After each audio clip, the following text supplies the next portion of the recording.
Hi, diddly ho, neighborinos, and welcome into the QBList podcast. I'm your host, Jay Felicio, and here with me, as always, is the pinky to my brain, Mr. Brett Ford, and the man, the myth, the legend. And I told Brett this earlier, and I was like, this really kind of fits. If Matthew Berry is the godfather of fantasy football, then Bob, you're like the crazy uncle that everybody loves. I'm the grandfather. So I behind think the scenes, uncle at least. behind the scenes, I'm in a number of leagues with him, but there's a league we're in, Scott Barrett's league, where we like have our nicknames. I think his was the Godfather, so I made mine the grandfather.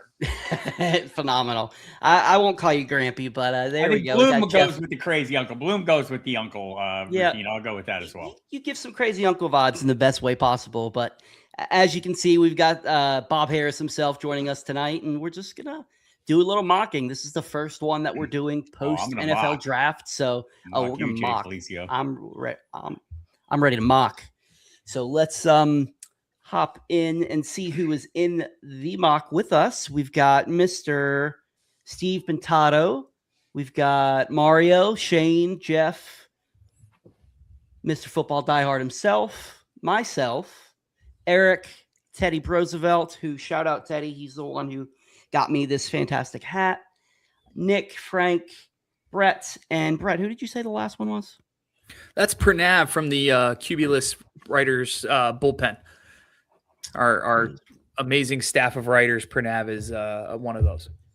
Absolutely. We got an incredible team over there. And this is the start of us going bi-weekly, at least for now, with mock drafts. We're going to do every other week. We're going to have a live guest on. And kind of like we were doing before the draft, it's going to be this same setup, 10 rounds, 1 QB PPR, and just be able to see how things are progressing as the season goes along, the off season goes along. And Bob, is there any, before we get started, I guess maybe I don't want to do that. I was going to ask you about any rookies, but I don't want to have to snipe you. So we're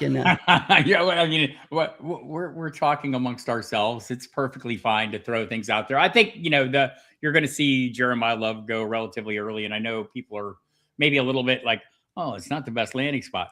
Was there a great landing spot? Was the Tennessee Titans going to be great? Would the Giants have been great? No, that would have limited 2 players' values. Would the Commanders be great? I don't know how great. I don't know that the Cardinals are any less or more great. They've got a new coaching staff with an innovative offense, or at least somebody from the Sean McVay tree. That seems like a helpful development. So, and honestly, James Conner is 30 years old. I don't know if Trey Benson even exists anymore. I have not seen him since hurts last so November. Much, man, because has he gone the way of Will Fuller? Because I'm really starting to be concerned now. He may have. So last we heard of him was last November on Thanksgiving week. He reached down and grabbed his knee during a practice. Not a word since radio silence. And of course, Tyler Algier, the most fortunate man on earth, who seems to land with a semi-generational talent wherever he goes. And look, he scored 8 touchdowns last year in playing about a third of the snaps, or a little more than a third of the snaps. So he'll be fine, but I don't think it's a bad spot. But everyone else, Jadarian Price, people be taking chances on. Cardinal Tate's a guy that's been going maybe 3rd or 4th round. You're on the clock, just so you know, Bob. Yeah, I'm on it. 3rd or 4th round. So I think that, or 4th or 5th round. And I think that's about the right price for him. Yeah, I'm with you. I'm kind of excited that where Love landed, because I feel like I might actually have a shot of drafting him now, because people You're on the clock, Jay. Thank you, kind sir. You're a gentleman and a scholar. So I'm going to be one of those that take a shot on. All right, sorry. Take a shot on Jadarian Price as well. I love the landing spot, especially.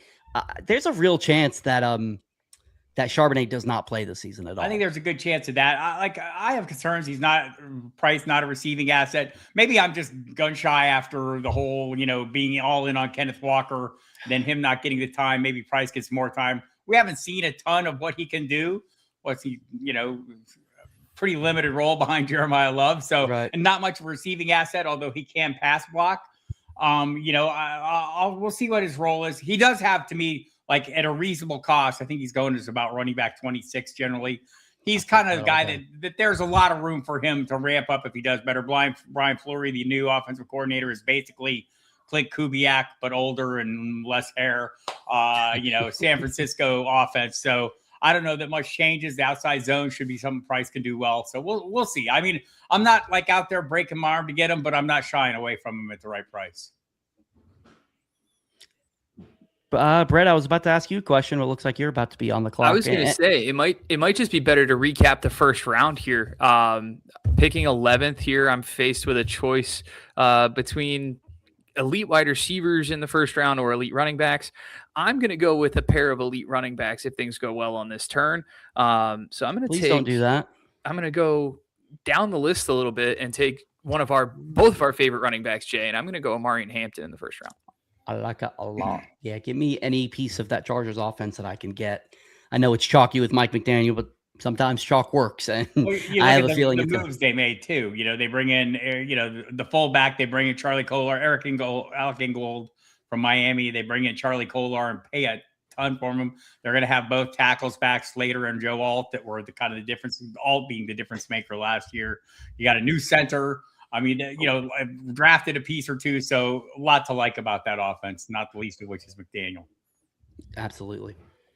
Ooh, Frank, I love that pick. Before, Bob, I believe you know this as well, but I was a huge Kenneth Walker truther myself. Yes. And before the draft, I had Kenneth Walker in my way too early ranks as high as running back 3. Now, I'm a little concerned with what's his name that they drafted? I am on the clock. Oh man, I don't want to go this far without a running back, but it's pretty ugly.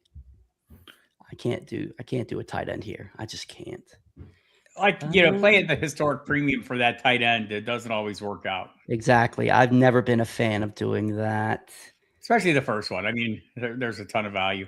I'm going to get a second running back here myself. Did you mean to get ETN? HN?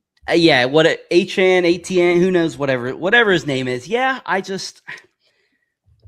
worried Josh Jacobs was, kind of faded down the stretch, got hurt. Bucky Irving with who was Gainwell. Gainwell in town now, Breece Hall with that offense. I considered Javonte Williams because I really like Javonte Williams. I feel like he's underrated from a fantasy perspective, but the upside there in New Orleans, I don't know if Kamara is going to be on this roster. I don't either. And even if he is, I don't know how much of an impact he's going to have. Interesting seeing Josh Allen go here. I know, talking to my colleague at Sirius, Jeff Mans, I mean, I think he is advocating this year that Josh Allen could be a first-round pick if you so desire. Like he's taking the guardrails off. He thinks he's that. And I'll say the history of him being quarterback 1 or 2 is pretty solid. I still think there's so much value later. I'm not going to play that card. But, I mean, I do think you can make an argument for Josh Allen definitely in the second round. Absolutely. Looking at these first 2 rounds, and, I mean, only 2 teams. Only 2 teams without a running back, and Shane and Jeff in the 3 and 4 hole. We've done the 0 RB practice here on mocks before, and it did not go well. So it'll be curious to see where they go here in the 3rd. And of course, Shane immediately takes a running back in Kyren Williams. Yeah, and Brett, we a couple mocks ago, you tried the early quarterback and came to the same conclusion that we all have, that it's just not worth it. The value that's there. I mean, who did you remember who you took and who was available late that really just solidified the decision for you? I believe I took Lamar Jackson relatively early, like maybe 4th round. And of course, I could have waited probably 3 more rounds before quarterback 3 and 4 went off the board. Like Drake May was still around in like round 6 or 7. And then of course you had the glut of quarterbacks in Trevor Lawrence and Justin Herbert, and basically quarterbacks 6 through 12 went in the 9th or 10th round. So you can definitely wait and get value like Bob was saying. Is there any of these rookie wide receivers, Bob, that you favor over the other? I know it's pretty much Lemon, Tyson, and Tate. I personally like Lemon the most out of those guys, just especially landing spot. And I feel like his skill set kind of leans into what you look for in a fantasy asset these days.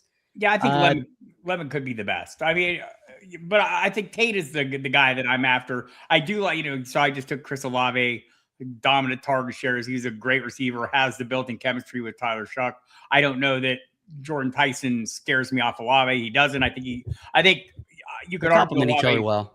Yeah. And so, but honestly, I think, the roles for the rookies, Lemon seems to have, like after Tate, Lemon seems to have the best path to workload, or at least a good path to workload.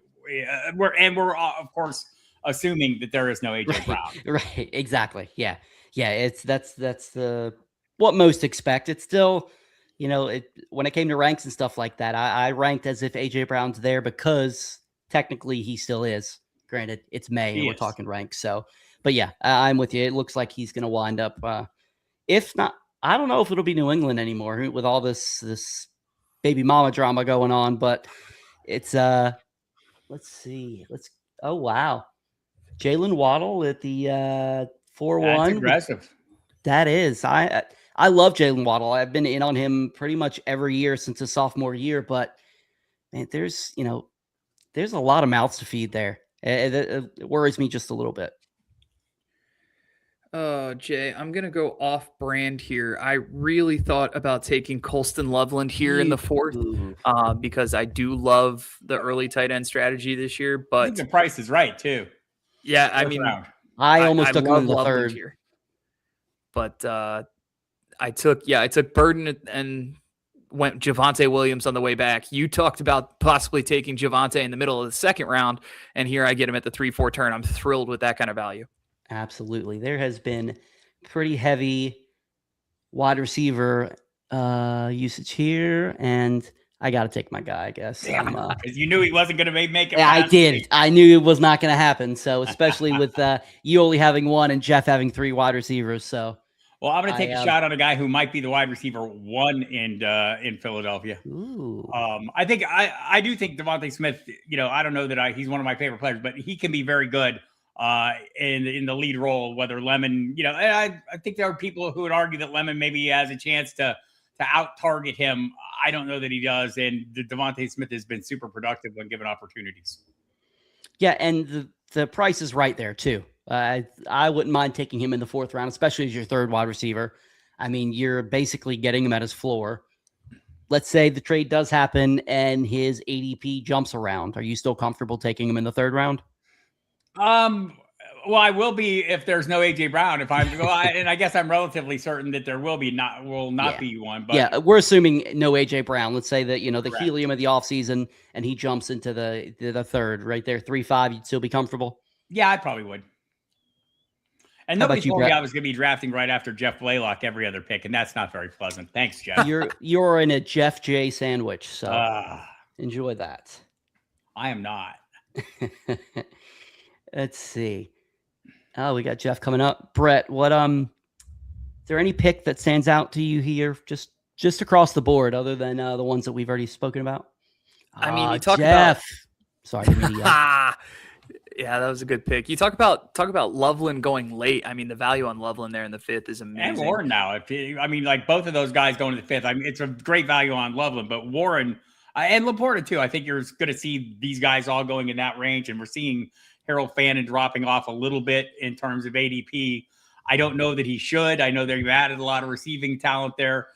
He was by far the better option last year. We'll see. New coaching staff, lots of changes, probably a new quarterback. So we'll see what happens.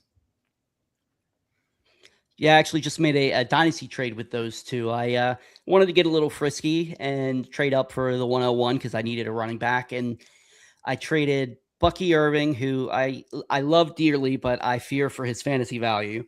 Traded Bucky Irving, Tyler Warren, and Malik Neighbors for the 101, Brian Thomas Jr. and Harold Fannin. So little bit of a price to pay, but I still believe in Brian Thomas Jr. Maybe I'm just a sucker, but I still think he's going to be maybe not necessarily top 10 like he was in his rookie year, but I still think he's that T. Higgins borderline wide receiver 1, wide receiver 2 with upside. I think that's fair. And we talked about the way talking about the way the tight ends have fallen in this draft, I mean, we kind of went on a mini run there. I'm going to add to it and take the last guy in this tier. Yep. And that's Tucker Kraft. I have him ranked up near Tyler Warren at the top of this tier, ahead of Fannin and Laporta. So thrilled to get him at the end of this round. Yeah, I would be too. I think and you're right. That is, Brett, the tier break for me. And it sounds like there is a realistic possibility that he's back for the start of the season. If you measure out, I just wrote about this the other week at Football Guys. You measure out, it was 290, whatever, the number of days from for Christian Watson. You know, the Packers have a pretty set plan. And that same amount of time for Kraft will put him back on the field the end of August. So whether he's ready to, go great guns week 1, you're going to be able to find a second tight end if we were drafting beyond 10 rounds who could clearly carry you. There's so much depth, quality depth at tight end, guys going late that you can cover with. So I think that's a great chance to take. I do have a bone to pick with both of you because you said that was the end of the tier. Forgetting one guy right here, Mr. Kyle Pitts, who that's fair. I'm a big Pitts guy. I think he can do it again. I don't know if he's going to be that generational talent, but I mean, if I was able to get him on this comeback around, I may have waited. But I feel if Kirk Cousins was still there, he would have already been gone. So we'll see what happens. Javonte Williams, great pick there. There goes Pitts. Yeah, I was going to say, Jay, weren't you the guy that was poo-pooing Drake London a little bit last episode because Tua was his quarterback? Did I? It's very possible. I don't remember that specifically, but I also can't remember what day it is. I feel like we had a discussion about that. It might have been an offhand, just like a off the cuff type of thing where it's like, oh, are you sure with Tua there? And it's like, well, but let's see, man, it's getting thin. You know what? I'm gonna take a shot here on.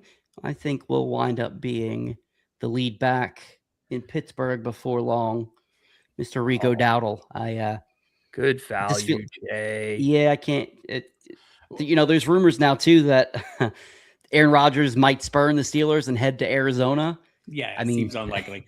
Yeah, but either way, I think Dowdle's fine. I still say, we can go back to the great Najee Harris. All the Harris is very great. I mean, whoever the other back has been, it's been almost a 50-50 split with Warren, no matter what, right? And whether one's more productive than the other, it still seems like Warren gets time. But Dowdle, we've seen the last 2 years, the high end is there, the 473-yard scrimmage yards on over 2 games last year against pretty mealy-mouthed defenses, right? It was against Miami and Dallas, but capable of that. Absolutely. And right after Jadarian Price, like to pick my friend, it was tempting there, but I went ahead with Dowdle there. I feel like you could see those guys flip-flop a lot this offseason. I have the yin and the yang. Derrick Henry, I'm still a very young man, only half my age. I'm very happy for him. And Price, the youngster. Hey, that's the way to do it if you're going to build a team. Got that rock-solid foundation in Henry. That dude is going to, for far too many years, I said, he's too old for me to draft. And I was wrong every year. And then last year, I just finally gave up because he's going to stop playing when he decides. That's pretty much all there is to it. Ooh, I like the PJ Washington pick there. Is that the first Jaguars wide receiver off the board? Yes, it is. Wow. It's the Jaguars wide receiver room has been so weird this offseason. Like, I feel like every time we do a draft, a different Jaguars wide receiver goes off the board before the other two. I know we've seen Myers go first. I know we've seen Washington go first, like we did in this draft. It'll be very interesting to see how that shakes out as we get closer to the year. A situation like that, I usually take whoever's drafted last and just take a shot on the value. Because it's too hard to predict. I love, pretty much all three of the guys. But, Bob, is there anybody in that Jaguars wide receiver room that you like more than the other, or just kind of flip a coin and see what happens? I think you flip a coin. I mean, if you're being aggressive, I mean, betting on Brian Thomas Jr. to turn back into Brian Thomas Jr. of 2 years ago is a pretty economical bet, right? And expecting Parker Washington, Jacoby Myers to stay near the same level they're at also seems like a great bet. We do know the Jaguars have bet an awful lot on Jacoby Myers. They paid him a lot of money. And James Gladstone said why. His superpower is he catches the football. Yeah. The rest of them don't do that every time that comes their way. So we'll see. But I think there's going to be issues for those guys. If we look at the draft and look at the addition of a couple blocking tight ends and we connect the Liam Cohen dot to the Rams, are we going to see a ton of 13 personnel? If that's the case, we're going to see a ton of Brian Thomas Jr. as the lone receiver in that set. Absolutely. And whether it's true or not, I believe it was today they came out and said that, there's been rumors all off season if Travis Hunter is going to play offense, if he's not, if he is, if he isn't. Can I reset this? Like this has been like, if you follow these things all year, the evolution has not been an evolution at all. There's never been a difference here. James Gladstone said the second week of January, well, we're going to still play wide receiver, but we have needs, and our needs right now are more at cornerback. And the way our roster is, we're going to go that way. Nothing that anybody has said since then has been any different. And what Gladstone said again today further affirms what he said in January. He never wasn't not going to play receiver. He was just going to play less receiver. And that's, again, what Gladstone reiterated. So this is like every time someone says something there, it turns into news where none of it has been news except the first time it was said. So you're telling me that the media twists people's words to make it sound like I'm telling you that every time someone opens their mouth, it becomes news, even when it's not new. It's the first 3 letters that I'm focused on. Everyone else just pretends it's the 4. It's news because somebody talked. And it is. People talk and it's news. And what I use this time of year for is you hear what someone says. And a lot of this gets said at the scouting combine when all the coaches and GMs talk. It seems to be a time when those people tell the truth more than usual, although not completely, but more than usual. And then you start measuring what happens and what they say after that against what they said then. And I think that's, I start looking for differences and changes and shifts and things that are going on. So it's part of the fun part of the process, but this one has evolved 0%. I'm glad you said that because I only read it. I didn't get to listen to anything, and definitely sounds like it was a whole lot of nothing there. But that's why you're the crazy uncle, aka the grandfather. I was hoping this is where I would have taken a shot on Oronde Gaston. I think it's not an unreasonable spot there. So I'm going to look all over the place, see what I like. I mean, we've only got 1, 2, 3. I think I'll take this shot now. Like there's Drake May's my quarterback too. I like some other guys that I could have got cheaper, but we're getting towards that point of the draft where I might run out of real estate. Exactly. That's what I was like. I almost took about 3 quarterbacks there, and I'm like, man, I could get one of those guys in a round or two. Oh, Shane. That's who I was hoping to get. You compare. At this point, you start looking at the guys that are going around the quarterback you're taking. Right. And I look at Jacoby Myers, DK Metcalf, Wan'Dale Robinson, Quentin Johnston, Ricky Pearsall, Justin Herbert. Only one of those guys has a remote chance of putting up the kind of points that Drake May is, and that's Justin Herbert at this point of the draft. Yeah. Brett, have you taken? That said, there's still a ton of value available. Yeah, absolutely. Caleb, that's another one too. I'm back in on Caleb again this year. I don't know how I feel about Pearsall. The guy can't stay on the field. I'm unconvinced. Yeah, I'm with you. He might be wide receiver 3 in that offense. I'm with you, Brett. And we're talking about, I suppose, Deshaun Stribling, both of us. I mean, when a team reaches that much and you look at how the fit is, just like what Stribling's talents are, running really fast down the field, but also pass blocking. Or run blocking. He's a great run blocker. So I guess I'll get the hook up here. Not that I need it, but oh, there you go. Got the nice little stack. I like it. Yeah, Stribling is a great run blocker. That's a big key concept for the Shanahan style offense, is being able to get downfield and throw some blocks for Christian McCaffrey. So I'm with you. I think he's got a good opportunity, and we'll see if Ricky Pearsall can fend him off. We've seen flashes of Ricky Pearsall. We have not seen extended versions of Ricky Pearsall. Oh, Jay, where are you going with this pick, buddy? That was the wrong. Don't pick. You can. Sorry. Was this the my mistake where the mistake. guy moves up? Like you have your cursor over him, and then when someone takes the guy ahead of him, it moves up. Josh Downs. It was who I wanted, especially with no Pittman in town. As you can see, I have a thing for PPR scams. His at the brother wide receiver Caleb's position. looking to kick his tail. Yes, he is. Which I didn't realize that they were brothers. Let's see, Shane, what'd you say there, buddy? No, Shane, I stopped trying to figure out your strategy a long time ago, my friend. Let's see, Jake Ferguson right there in the ninth. Yeah. I mean, I'm not big on Jake Ferguson. That stretch was when CeeDee Lamb was out, but I'm still trying to figure out, Jay, how Jalen Hurts went as quarterback, 8? Like, Jalen Hurts, the hate has gone too far. I've almost taken him 3 rounds now. But I wanted to see if I waited until the 10th/last round, who would I be left with? So, I like that guy that you got on your team there, Brett. Yeah, somebody talked me into him a little while ago. Yeah. Bob, where were you at on Jackson Dart for this season? Are you all in or? Not all in, because I think there are other guys I like that I feel more confident in, but I do like him. I think he's a quarterback 1. Yeah, I'm with it. And if you can get him there, I'm all for it. I feel like he's going to be one of those guys that's going to be overdrafted this year. Let's see.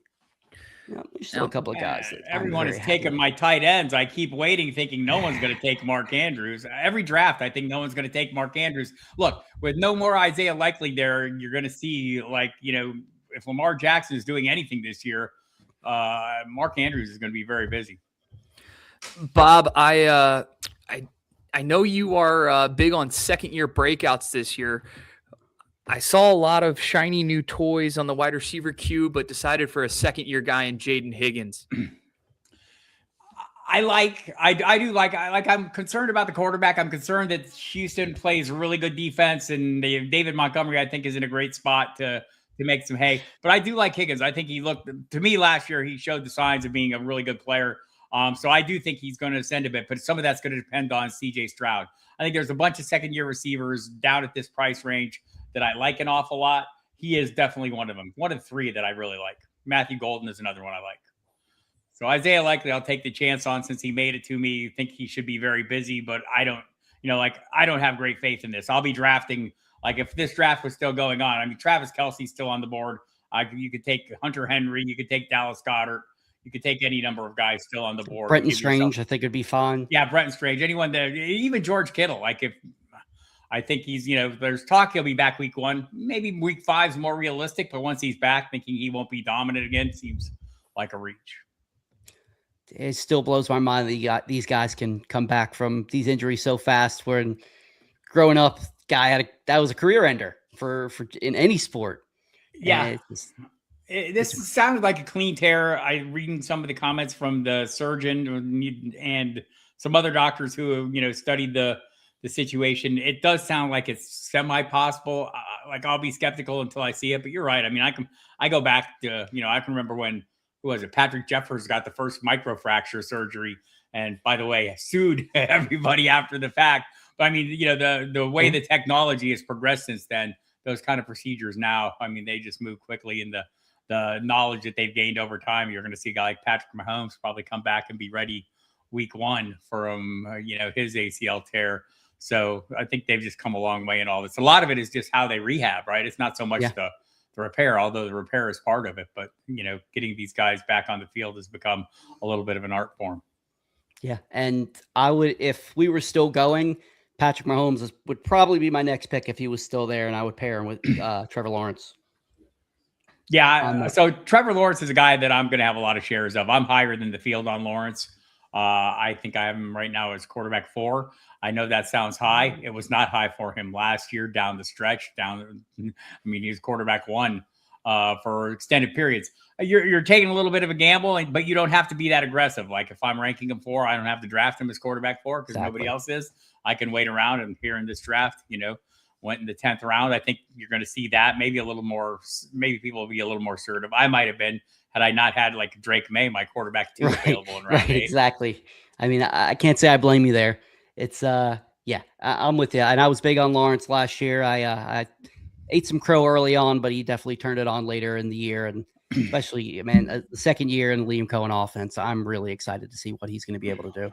I am as well. And, I mean, I think they're like, again, there's still a ton of guys that I like. I mean, we haven't mentioned Kyler Murray's in a good spot to Yes. rebound nicely in a great offensive Yeah. ecosystem. And I know, you could say the same for JJ McCarthy. He's not Kyler Murray, but Murray, just based on the rushing equity, he's got 500-yard rushing in him.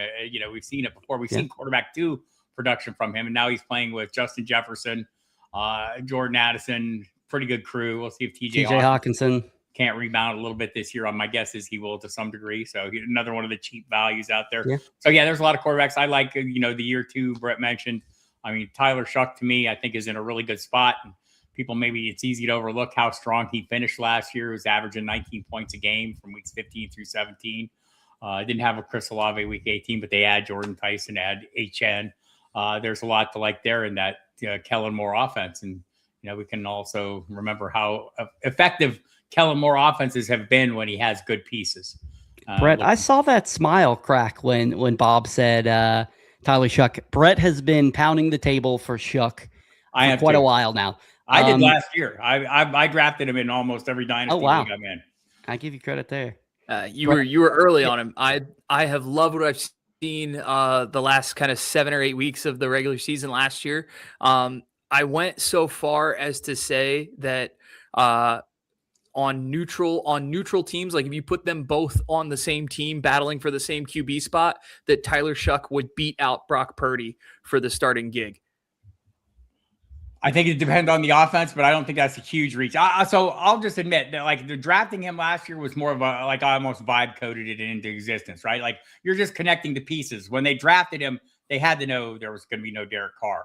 It's Kellen Moore's play. It's the most draft capital they spent on a quarterback since Archie Manning.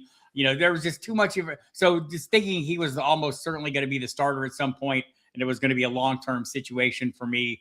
I think that was the thing. But he ended up, I mean, it was good.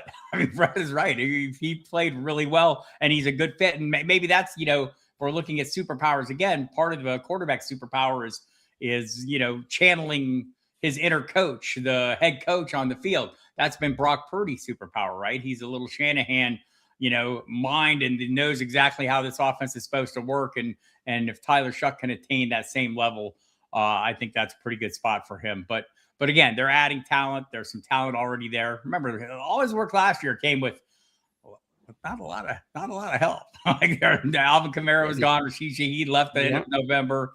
So what was our backfield? Audric Estime, Evan Hull.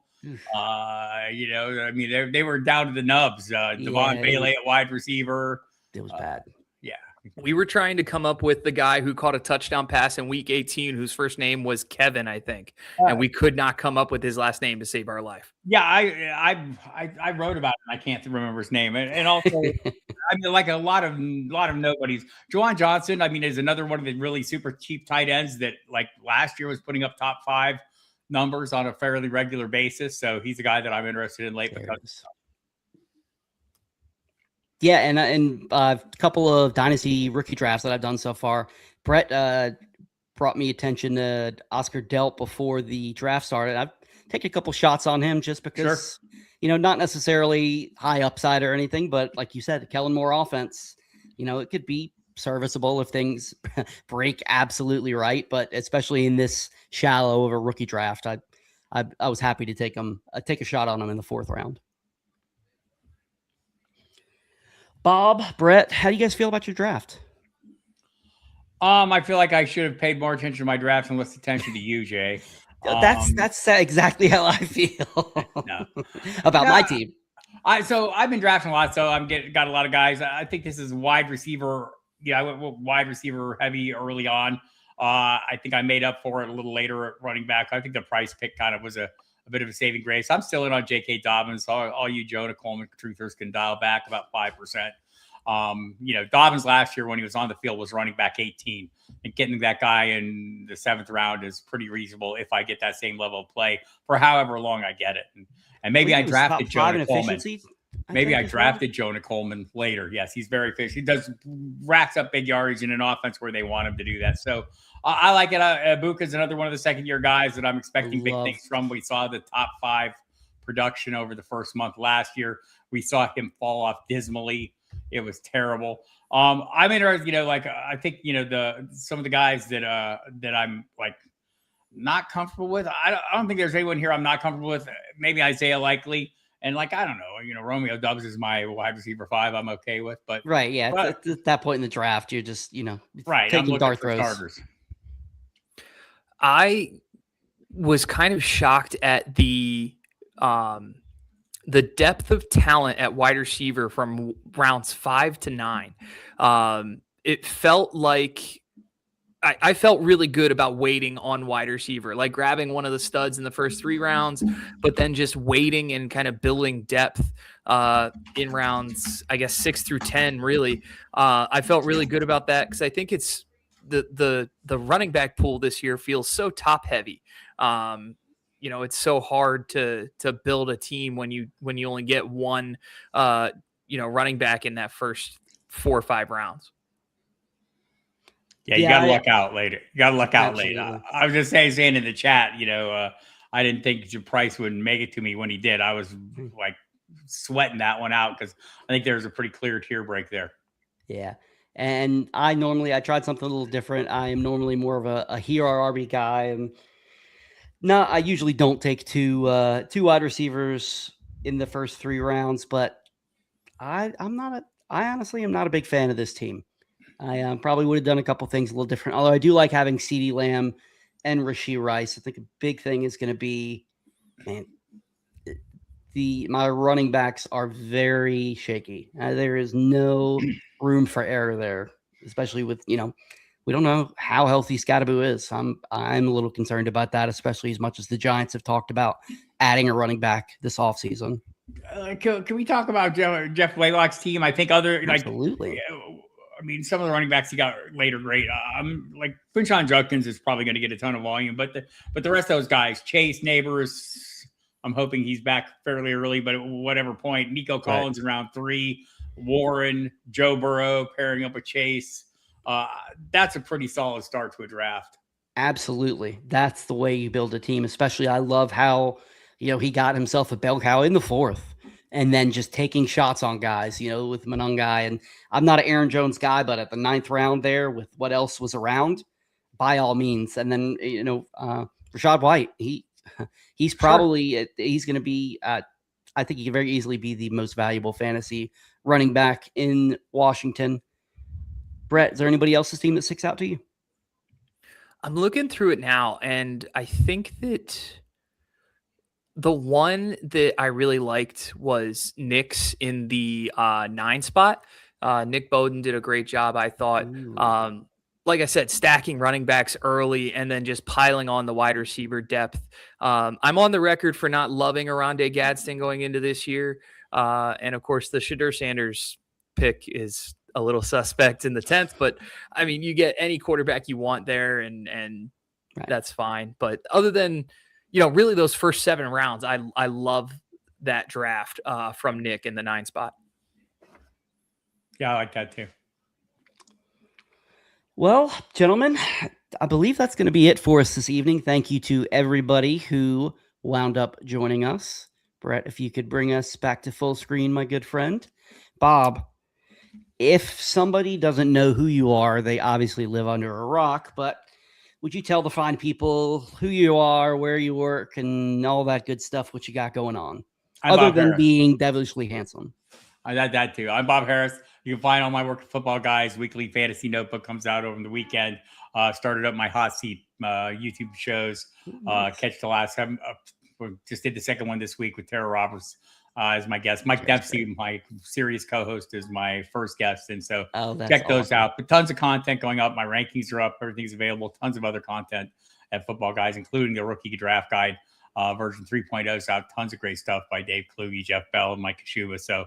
And it includes now, we've incorporated all kinds of stuff. The Bloom post-draft 100 is part of it. And just tons of great stuff put together by the staff. So yeah, check that out if you get a chance. And soon back on Sirius. It was nice getting a weekend last couple of weeks with during the draft. A nice little 4-day run there to get me back into the rotation a little bit. And then back on that bike.